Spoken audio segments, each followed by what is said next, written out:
Alright guys, we are back to do a little bit more work on the truck. There's basically only 30 things that need finished up on it, and then it'll be pretty much finished after, the whole tear down and 5-speed swap. First thing I'm going to be doing, and this might end up being the whole video, I'm not really sure yet, is building an exhaust for it. So I'm going to reuse pieces of the old exhaust that are laying over there. Plan at least is to have it run down and then over top of the sway bar, and then kind of point down and come out this little gap between the lower core support and the sway bar bracket, and come out right about in this area. That is the plan for the exhaust. Is probably, I don't know if it's going to be a long-term thing. I would like to put a full exhaust on it again, but I'm going to have to make new exhaust manifolds for the turbo setup and have the turbo facing that way in order to run a full exhaust on it, because once my lowering kit's on this truck, it's going to hit the ground if I have it running underneath that cross member again. So that's why I decided to just go ahead and pull all that back off. But I would love to have another bed exit in the future,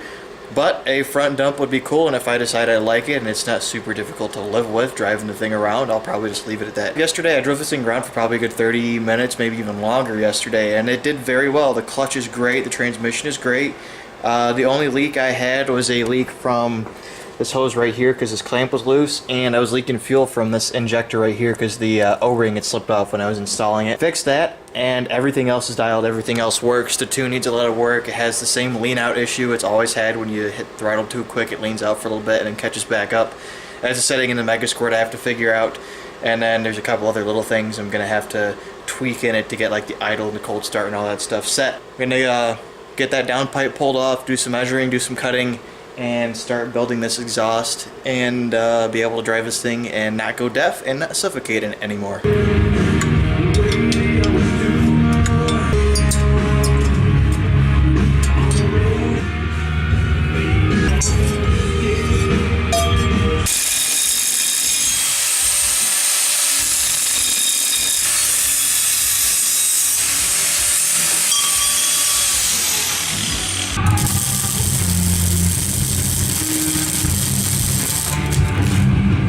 Alright, here's the progress so far. I've got the original downpipe I had made, and then I had a muffler shop make me that coupler right there, and then this 15-degree bend. It was only like less than $5 for a good section of pipe with a 15-degree bend and that coupler, which would have been around like probably $7 or $8, maybe even more at a parts store or something. I would have probably crossed $10. So really cheap, and it's a lot better pipe than you get at a parts store. So if you had a local muffler shop and you need specific bends or couplers or something, they just have them make them for you. They can do them on the spot usually pretty quickly and very cheaply, and you'll end up with better quality pipe that doesn't burn holes through a lot easier. This is what I have now. So I got the 15-degree and then one of the original 90s from my exhaust, and then that coupler. So the plan now is to take these 3-inch sections here, which is why there is that coupler adapter that went from 2.5 to 3, and I'm going to run this from that coupler. It's going to attach to this part of the exhaust and then run out, and then it's going to be pointed down to go under the frame and then up. And then this kind of, as you can see, it kind of tweaks to the right a little bit. I haven't looked really closely, but I might actually need that. That was by accident because I just eyeballed everything so far, but I might actually need that in order for things to fit, because I got to get everything, let's hold the camera sideways here for a second, got to get everything through the gap between this core support and that sway bar bracket. Cut this, see how much has to be removed from that coupler. I may have to do some more fiddling to make it fit, because there's, like I said, not a whole ton of room there.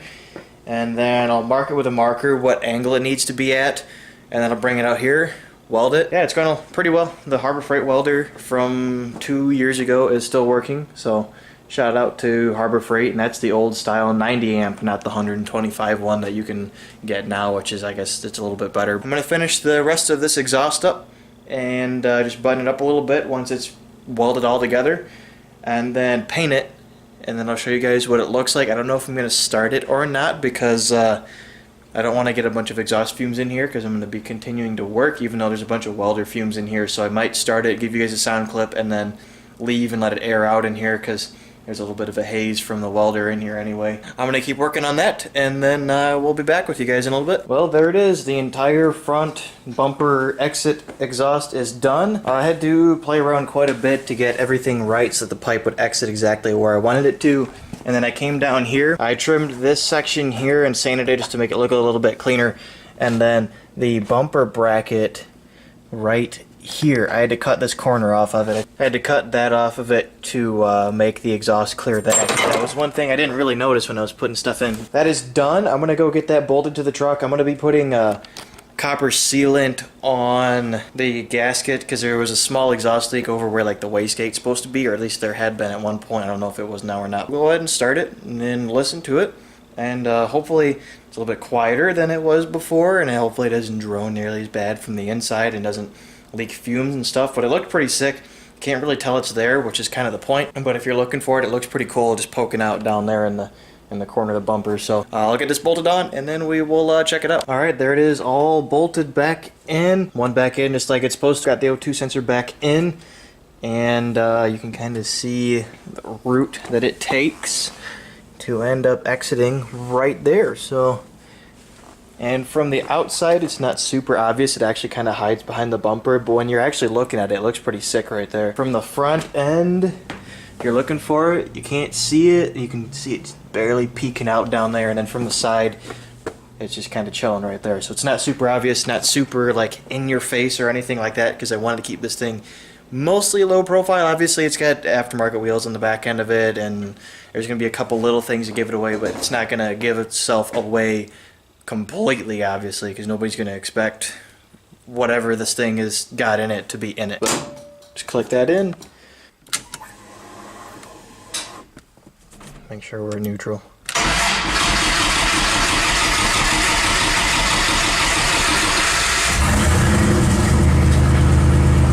A lot better from the inside. A lot better.